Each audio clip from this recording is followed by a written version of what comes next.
Parliament കടന്ന വഖഫ് ഭേദഗതി bill ലോക്സഭയ്ക്ക് പിന്നാലെ രാജ്യസഭയിലും ബിൽ പാസായി. ബില്ലിനെ അനുകൂലിച്ച് വോട്ട് ചെയ്തത് 128 പേർ, എതിർത്തത് 95 അംഗങ്ങൾ.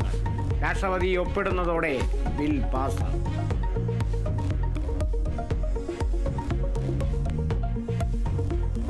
ആശാവർക്കർമാരുമായി വീണ്ടും ചർച്ച നടത്താൻ സർക്കാർ. മന്ത്രി വീണ ജോർജുമായുള്ള രണ്ടാം ചർച്ചയ്ക്ക് ആശാമാർ എത്തുമോ എന്നതിൽ അവ്യക്തത.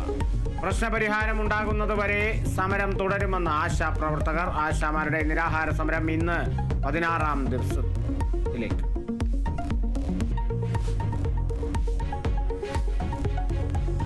മധുരയിൽ നടക്കുന്ന 24ാമത് CPIM പാർട്ടി കോൺഗ്രസ് തുടരുന്നു. രാഷ്ട്രീയ അവലോകന റിപ്പോർട്ടിന്മേലുള്ള ചർച്ചയ്ക്ക് പ്രകാശ് കാരാട്ട് ഇന്ന് മറുപടി പറയും.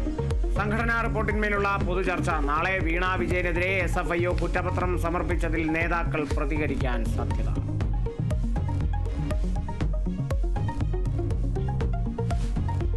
ട്രംപിന്റെ പകരത്തീരുവ പ്രഖ്യാപനത്തിന് പിന്നാലെ തിരിച്ചടി നേരിട്ട് അമേരിക്കൻ ഓഹരി വിപണി. ഡൗ ജോൺസ് സൂചിക 3.98% താഴ്ന്നു.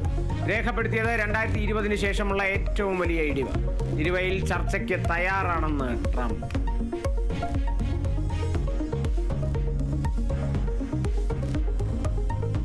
IPL-ൽ സൺറൈസേഴ്സ് ഹൈദരാബാദിനെ തകർത്ത് കൊൽക്കത്ത നൈറ്റ് റൈഡേഴ്സ്. കൊൽക്കത്തയുടെ ജയം 80 റൺസിന്.